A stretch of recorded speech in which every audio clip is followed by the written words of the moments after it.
সম্প্রতি একজন নেতা বলেছেন, মোল্লারা অন্য মানুষের ঘরে খেয়ে অন্যের ঘরে থেকে আবার 500 টাকা হাদিয়া পেলে নাকি ফতোয়া পরিবর্তন হয়ে যায়। ঢালাওভাবে এভাবে বলা কতটা সঠিক, আপনি কিভাবে দেখছেন?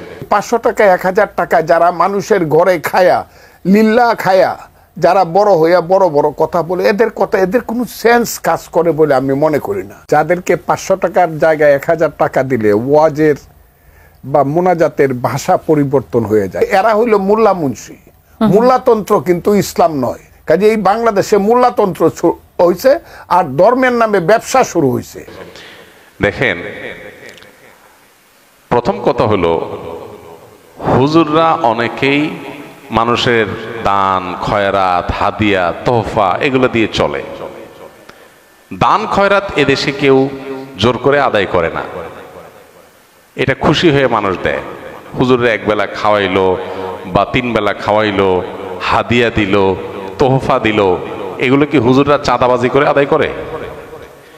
কিন্তু যেসব নেতারা এই কথাগুলো বলে, ওনারা তো মানুষের কাছ থেকে চাঁদাবাজি করে টাকা নেয়।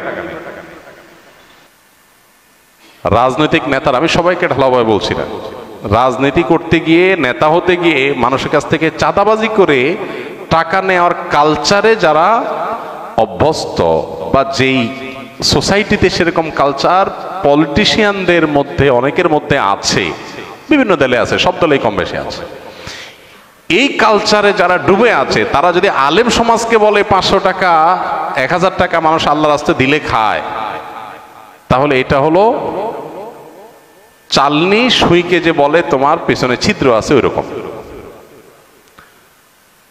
একটা হলো মানুষ খুশি হয়ে দিচ্ছে, আরেকটা হলো আপনি জবরদস্তি আদায় করতেছেন।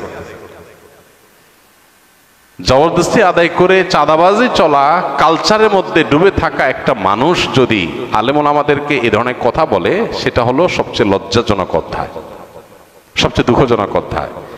এই টোনে কথা যারা বলতো তারা তো পালায় গেছে দেশ থেকে। একসময় যারা এই টোনে কথা বলতো তারা এখন পলাতক। যেই মৌলভী সাহেবদেরকে নিয়ে কথাগুলো বলতো এরা কিন্তু দেশেই আছে। যে হুজুরদেরকে খোঁচাখুচি করতো ওই হুজুররা সব, আর খোঁচান্নারা পালায় চলে গেছে। আল্লাহ তাআলা এখান থেকে আমাদেরকে শেখার তৌফিক দান করুন। অনেকে আছেন মাইক পেয়ে গেলে মাত্রা জ্ঞান থাকে না। ঠিক আছে, এটা ঠিক, হুজুরদের মধ্যে অনেক হুজুর হয়তো 500 জায়গায় 1000 টাকা দিলে কথা ঘুরে ফেলে, হতে পারে। কিন্তু সেটাকে আপনি ঢালাও ভাবে বললেন, আলেম সমাজকে আপনি তাচ্ছিল্য করলেন, তুচ্ছ করলেন, তাদেরকে আপনি হেয় করলেন। হ্যাঁ, একজন বা দুইজনের কোনো ভুল বা বিচ্যুতি হতেই পারে, সেটাকে ঢালাও ভাবে বললেন। আপনি নিজে এবং আপনার নিজের অতীত, আপনার নিজের বাস্তবতাকে আপনি একটু দেখার চেষ্টা করেন, পেছনে ফিরে দেখেন, আয়না চেহারাটা দেখার চেষ্টা করবেন। লজ্জায় মাথা লাল হয়ে যাবে, আলেম সমাজের পিছনে লাগার সুযোগ আপনি পাবেন না। আল্লাহ এই সমস্ত মানুষকে হেদায়েত দান করুন, আমরা দোয়া করি। অনেক সময় দেখা যায় রাগের ক্ষোভের বশবর্তী হয়ে মানুষ ব্যালেন্স হারিয়ে ফেলে, লাগামহীন হয়ে যায়, যা খুশি তা বলে ফেলে, ধরাকে সরা জ্ঞান করে। কত হুমকি ধামকি দেশে আলেম আমাদেরকে মানুষ দিছে। তাদের অনেকে কবরে চলে গেছে, অনেকে দেশ ছেড়ে চলে গেছে, অনেকে এখন প্রায়শ্চিত্ত করতেছে। তো আমরা এই ভাইয়ের জন্য দোয়া করি, আল্লাহ তাআলা ওনাকে হেদায়েত দান করুন।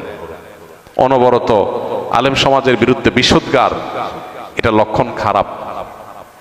কোন ইমানদার কোন আলেম সমাজের প্রতি বিষোদ্গার করতে পারে না। আলেমরা নবীদের ওয়ারিস, আলেমরা নবীদের ওয়ারিস।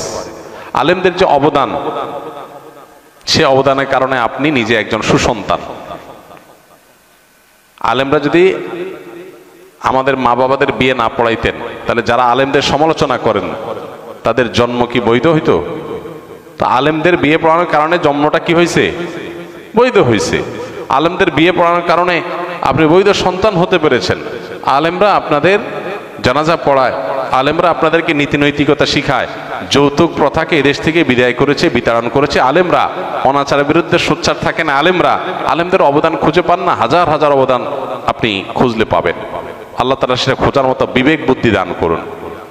কোনো আলেম বা কোনো হুজুর বা কোনো টুপি দাঁড়িয়েলার কোনো কথায় আপনি হয়তো কষ্ট পেয়েছেন, হয়তো কেউ আপনাকে ঘোচা দিয়েছে, সেটা আপনি ঢালাওভাবে সব আলেমদের উপরে চাপানোর চেষ্টা করলেন। এটা দুর্ভাগ্যজনক একটা বাস্তবতা।